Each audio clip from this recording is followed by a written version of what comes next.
Good morning. Welcome to McAllister Plymouth United Church.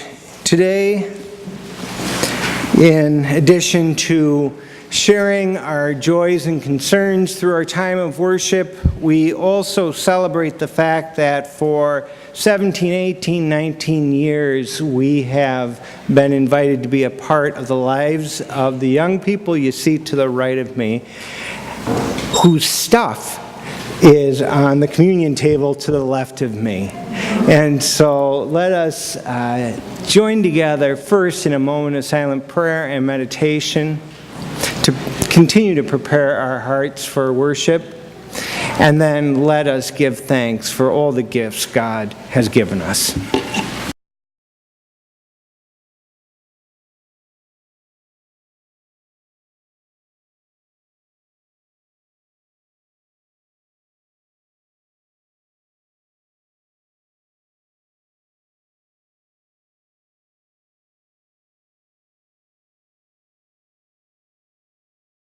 Thank you. I'm delighted to speak on behalf of Lydia. Lydia may not be familiar to some of you. She's one of our mission trip adoptees. She joined the mission trip 4 years ago following her brother Jack, who joined ahead of her. He is friends with Charlie and Maddie and a couple of other people. So, and Lydia has been with us for 4 years now on the mission trip and has been a co-chair on the committee a couple of times and has really participated. She did tell me that she was a little reluctant the first year. Wasn't really sure about it, but it has become a real highlight of her summer. Lydia and I spent a week together in a hallway in Miss Gwen's house in New Orleans that I think was 187 degrees with about 500% humidity, and she kept her cool even when I didn't.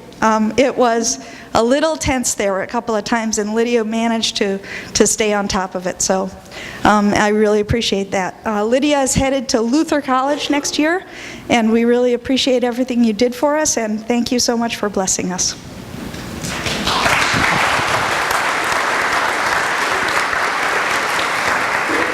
Glad to speak for Edmund. And when Edmund was in 8th grade, I was his confirmation mentor, and I had the privilege of being a part of his individual faith journey.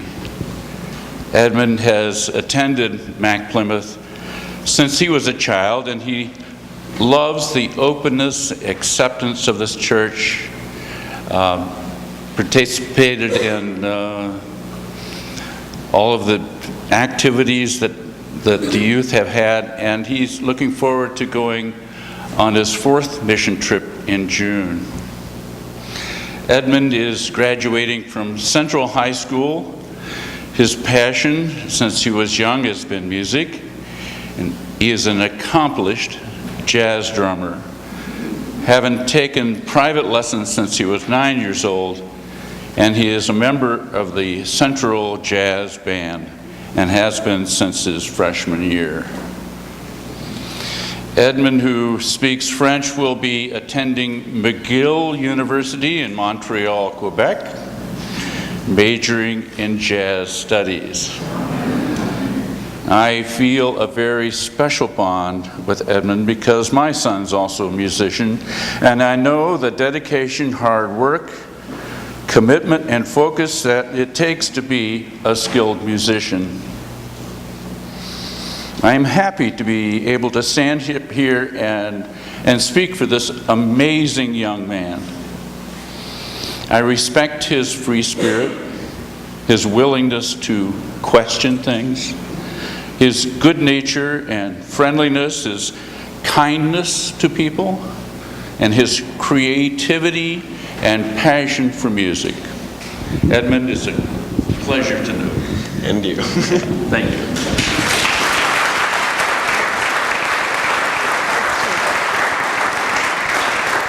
Well, I am very happy this morning to be able to speak. I also was Lily's confirmation mentor many, many years ago. But I want to tell you a story about Lily to give you a sense of who she really is. Lily's been on, and I have been on 3 mission trips together, and I want to tell you a story from our Denver mission trip. We spent a day in a child care center that was nothing like our preschool downstairs. It was very poverty, in an impoverished part of Denver. The kids came from really poor homes. The books were all ripped up. The toys were pretty battered up. The kids were in pretty rough shape, and Lily spent a morning building with a couple of little kids. It was a really bad day for Charlie that day. And we left for lunch. We came back in the afternoon, and we were trying to engage these kids in some meaningful activities, and all of a sudden the door just burst open. A group of older children came running in. One little girl's hand was just swollen and bleeding. She was screaming bloody murder. I tried to get her to sit down so I could see what was going on. I realized pretty quickly that it was above any first aid I could even do. And I was trying to get her to calm down so I could just at least put ice on her hand. And Lily came over, and we found out pretty quickly that this little girl was a twin. So Lily just calmly put her hand on this little girl's back and started to tell her twin stories. This little girl calmed down, and Lily, just in her really calm way, got her to calm down enough so I could at least pull the Kleenex that was stuck all over her ripped off fingernail and her knuckle that was really swollen, so I could at least, when we left, I felt like this little one was calm, was going to be able to manage until we knew it would be very late when her mother, who was working a job that wasn't like most of the jobs any of our parents worked, was going to be able to get there to take her to probably the hospital emergency room. So that really was Lily in an incredibly calm moment. She did a great job that day. Lily, many of you may recognize, she's been in choir here for years. She is a musician. She plays the trumpet. She plays the piano. Lily is also a canoeer extraordinaire. She is leaving this summer to go to the Arctic to do a canoe trip with Widgie. And I think people who don't understand Widgie and those canoe trips need to know that the Voyageur trip is a very select group of folks. It's skill, it's also attitude, and it also is an ability to work with others. So congratulations, Lily, on being selected as a Voyageur. I know you'll have a great time in the Arctic. They will be doing the Coppermine River headed north to the Arctic Ocean, which is really exciting. Lily heads off in the fall for Occidental College in California. Lily will be studying some writing, some media arts, and some filmmaking, and I will guarantee that someday we are going to see a documentary by Lily. It's going to be her first movie. It's going to be a documentary, and it's going to have a social justice overtone. So I'd say watch for that in a theater to come. Congratulations, Lily.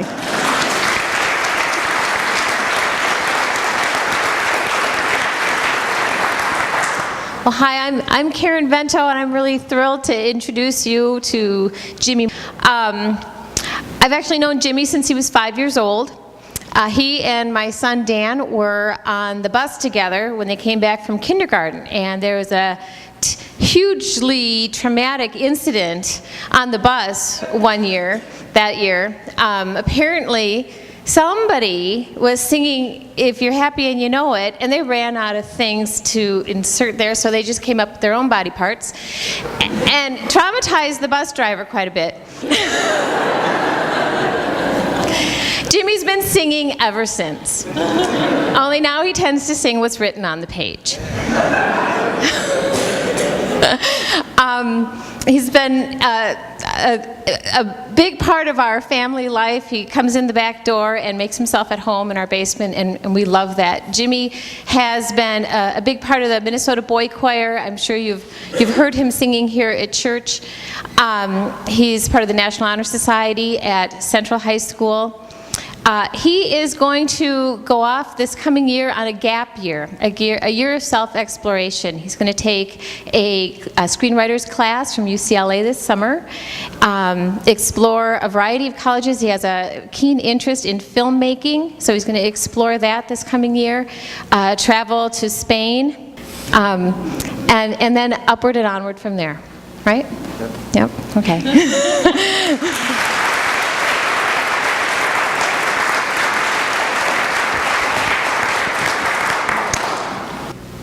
and it's a great honor to speak for my friend Maddie.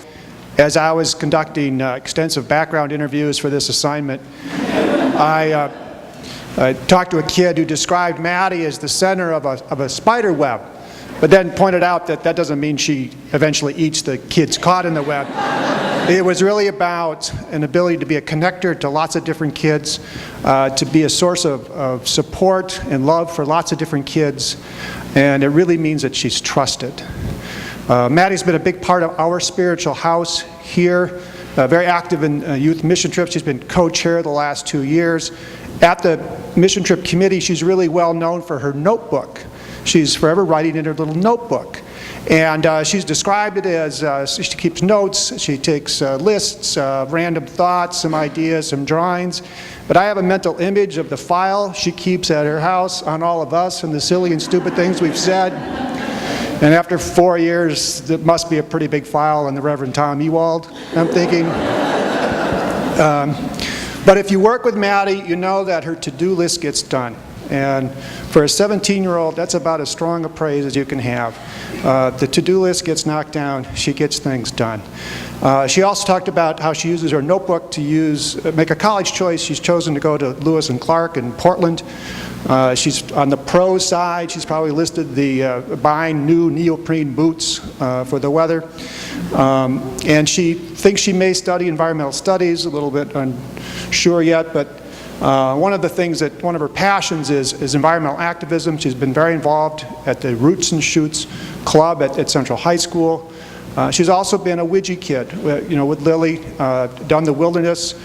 And one of the things they practice at this Camp Widgiewagon is leave no trace. The idea is that you take 100 pounds of stuff into the wilderness and 45 days later you lug every bit out. You shouldn't be able to see that you were ever there. You left no trace. It's a wonderful wilderness ethic. It's also a core principle in the Widgie experience. Well, here, Maddie, it isn't going to work that way. You've left a trace. You've made a difference as a friend to many people and through your service. We think you're going to make that kind of difference the rest of your life. We're really happy for you. Congratulations. Good luck, and stay in touch.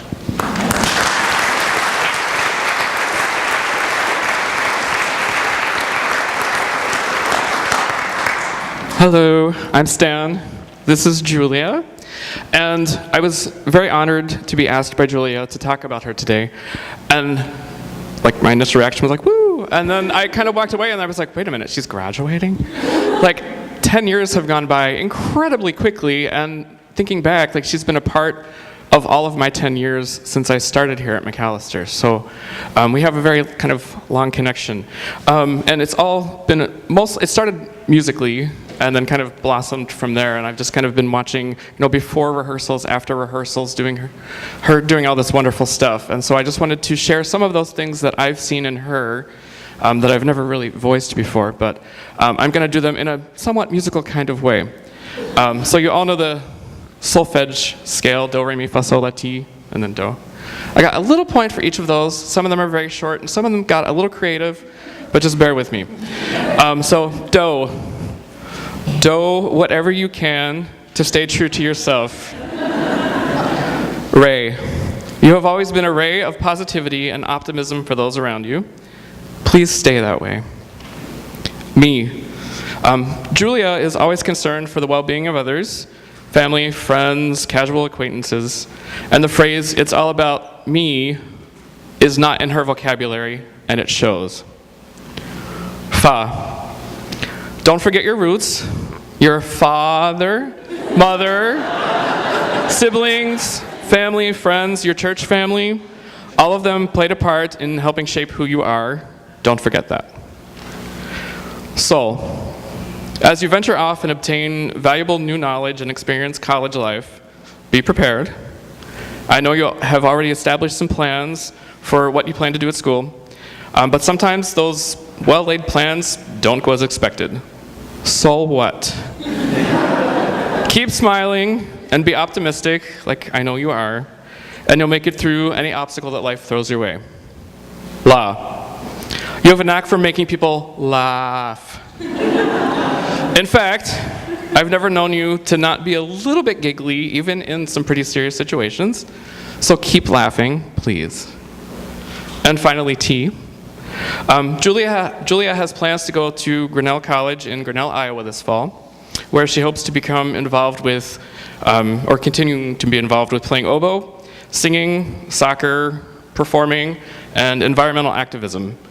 As you go off and face new adventures, don't forget us. And when you're home, I'd love to catch up, and maybe we can talk over some tea or coffee.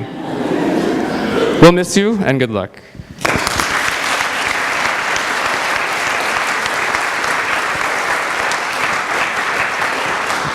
I feel honored to be able to speak on behalf of Leanne, who unfortunately isn't here. I think we all know the rigors of senior year, and I think it all just caught up to her. I got to know Leanne pretty well when we were in Denver together, and a couple of things really stand out about her. We worked at this food pantry, and some of you who are there, not a pantry, a warehouse. I mean, it was huge. It was the biggest thing I've ever seen in my life. And two things really struck me about Leanne. We had to go in this freezer section part. Do you guys remember that? And these three boys, who shall not be named, but if you wanted to ask me after, I'd probably tell you, we're really winding up a storm about it. It's really cold in there. I mean, they just kept, well, maybe if we run, and they were back and forth, and I saw Leanne just put her hand on her hip, kind of go like this, go around them, grab the clipboard from one of them, and just go in and take care of business. So when you talk about a girl who gets her to-do list done, that is also applies to Leanne. The other thing that was fun, we got to sort produce, which sounds really nice, right? Like you're picturing like the farmer's market and like artisan cheese and like the brat smell. No, this was produce that was largely rotted, about a third of it, and so it was salvage. And she and I got put on that duty for a couple of hours together. And so I looked over and I said, hey, so Leanne, what are you interested in? She looked at me very seriously. I'm very interested in feminist thought. And I was blown away. I mean, this would have been, was she a 9th grader that year? And we ended up having several in-depth discussions that week about just her passion for equity, for justice, and for really honoring the feminine, both in herself and in others, men included, and in the world. So I just remember thinking, dang, I really wish she'd been in my high school, because I'm pretty sure that Leanne and I would have been really good friends. That depth of thought carries through not only activism, but also her academic life. She was a very serious student in high school, participating in Poetry Out Loud 4 years and winning it her senior year, and also starting something called the Socrates Cafe, which they meet every week. 20 or so kids, they choose a very serious question to ponder and then use their free time to get together to talk about it. That's astounding to me. I work at a high school. I know what high schoolers do with their free time, and it is not that.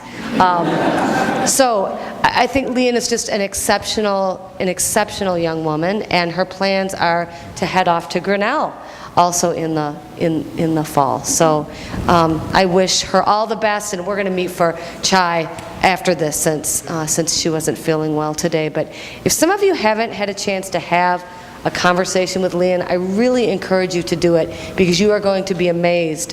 When people talk about some people being old souls, that is Leanne. She is a very old and a very wise soul.